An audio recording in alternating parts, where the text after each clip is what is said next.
दोस्तों, इस वीडियो में गाज़ा की बात बाद में करेंगे। तुर्की ने भी सीरिया के अंदर अपना एक एयर डिफेंस सिस्टम तैनात किया है।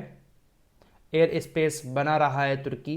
इससे ईरान को काफ़ी हद तक फ़ायदा हो सकता है। और एक विमान को इजराइल के 14 फाइटर जेट ने तुर्की के रोका भी है।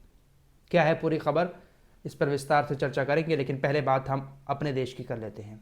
दोस्तों, रमज़ान का महीना चल रहा है, इसलिए ये खबर आप लोगों को बताना ज़रूरी है। उत्तर प्रदेश के अंदर लाउड स्पीकर वाला जो मामला है वो हमेशा चर्चा में रहता है। धार्मिक स्थलों पर लाउड स्पीकर पहले बहुत सारे लगाए जाते थे। मंदिर, मस्जिद, गुरुद्वारे, हर जगह पर बहुत सारे लाउड स्पीकर लगे होते थे। लेकिन फिर उत्तर प्रदेश की सरकार ने अवैध लाउड स्पीकर को हटा दिया। धार्मिक स्थलों पर अब वक्त से लाउड स्पीकर बजाए जाते हैं और ज़्यादा नहीं है, अब सिर्फ एक एक स्पीकर लगा हुआ है।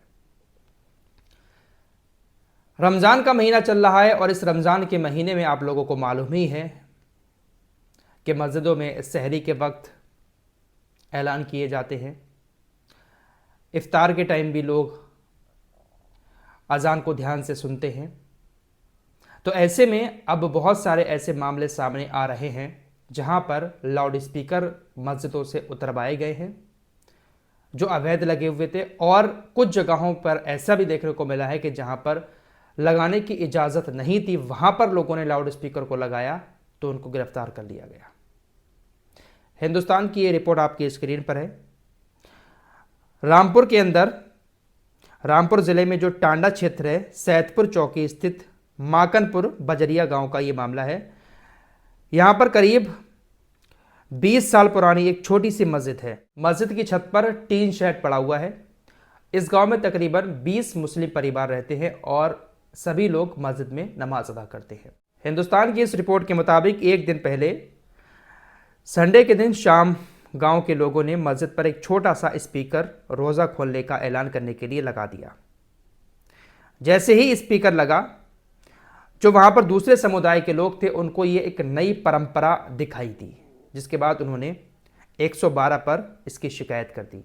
हिंदुस्तान की इस रिपोर्ट में लिखा है कि शिकायत लखनऊ तक पहुंची तो हड़कंप मच गया। कुछ देर के अंदर ही पुलिस के आला अधिकारी घटनास्थल पर पहुंच गए। इस दौरान आजीम नगर, स्वार, टांडा समेत आसपास के थानों की पुलिस फोर्स को भी मौके पर बुला लिया गया। पुलिस के आने से पहले ही ग्रामीणों ने स्पीकर उतार दिया था। पुलिस ने गांव के इमाम समेत 7 लोगों को गिरफ्तार कर लिया। बिना इजाजत धार्मिक स्थल से अलाउंस करने के आरोप में सभी के खिलाफ मुकदमा दर्ज हुआ और इस रिपोर्ट में जितने लोगों के नाम लिखे हुए हैं, इमाम समेत 7 लोगों को जेल भेज दिया गया। धार्मिक स्थलों पर लाउड स्पीकर का मामला हमेशा से उत्तर प्रदेश के अंदर चर्चा में रहता है। मैं आपसे यही कहूँगा कि अगर आपको इजाज़त नहीं दी है प्रशासन ने, तो आप लाउड स्पीकर धार्मिक स्थलों पर ना लगाएं। जितनी इजाज़त दी है उतने लगाएं, क्योंकि आप लोग जानते ही हैं कि किस तरह का इस वक्त चल रहा है सब कुछ।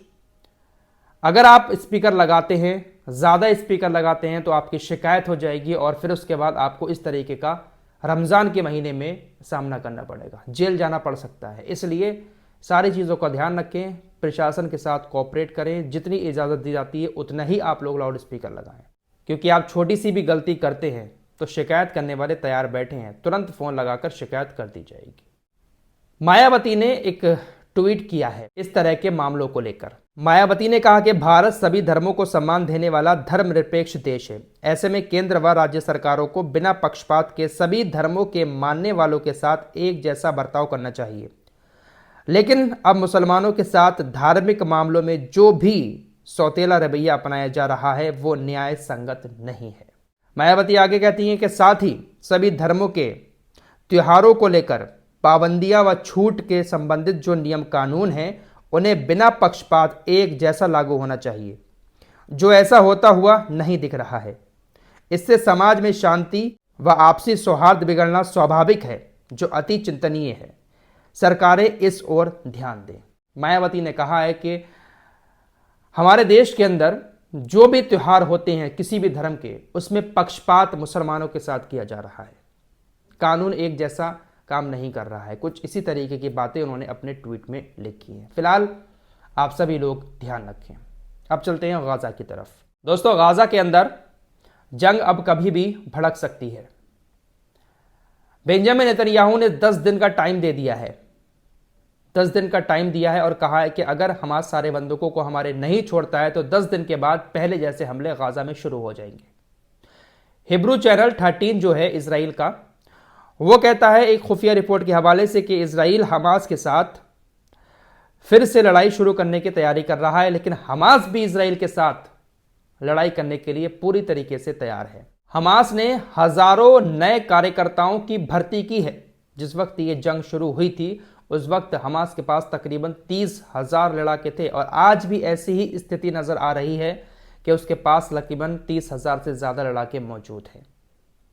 बहुत सारे मरे हैं लेकिन फिर भी 30,000 लड़ाके मौजूद हैं और इसराइल के साथ लड़ाई करने की पूरी तैयारी कर चुका है। दोस्तों, इसराइल जो है वो भूख को गाजा के लोगों के लिए हथियार बना रहा है। हमास के एक नेता ने कहा है कि देखिए भाई, अब गाजा के लिए सहायता समिति बनाएं, उसमें हम शामिल नहीं होंगे। गाजा की सहायता समिति में हमास शामिल नहीं होगा और सहायता समिति बनाकर गाजा के लोगों की मदद की जाए, सहायता उनके लिए भेजी जाए, क्योंकि रमज़ान का महीना चल रहा है। लेकिन इसराइल उसको हथियार के रूप में इस्तेमाल कर रहा है। ये आपकी स्क्रीन पर अमेरिकी सीनेटर्स हैं, जैसे हमारे यहाँ पर सांसद होते हैं वहाँ पर सीनेटर होते हैं। इन्होंने कहा कि नेतन्याहू की चरमपंथी सरकार ने गाजा को दी जाने वाली मानवीय सहायता रोक दी है। बच्चों को भूखा रखना युद्ध अपराध है। आइए अब बात ईरान की कर लेते हैं। इसराइल ईरान को रोकने की हर संभव कोशिश कर रहा है कि किसी भी तरीके से ईरान परमाणु हथियार ना बना पाए। नेतन्याहू ने पूरे यकीन के साथ कहा है कि वो ईरान को परमाणु हथियार हासिल करने की इजाज़त नहीं देंगे। किसी भी तरीके से वो ईरान को परमाणु हथियार बनने से रोकेंगे। लेकिन दोस्तों, एक बड़ी रिपोर्ट सामने आई है। International atomic energy agency IAEA, इसके डायरेक्टर ने गवर्नर बोर्ड को बताया कि ईरान परमाणु बम बनाने के बिल्कुल करीब पहुंच चुका है। उन्होंने कहा कि ईरान 275 किलो यूरेनियम जमा कर चुका है। यह इतना ज्यादा है कि वो हर महीने एक परमाणु बम बना सकता है। ईरान के पास इस वक्त इतना यूरेनियम है कि वो 6 परमाणु बम बना सकता है। और भी बहुत सारी बातें इन्होंने ईरान के परमाणु प्रोग्राम को लेकर कही हैं। फिलहाल 100 बात की एक बात यह है कि ईरान जो है वो कहीं ना कहीं परमाणु ताकत बनता जा रहा है।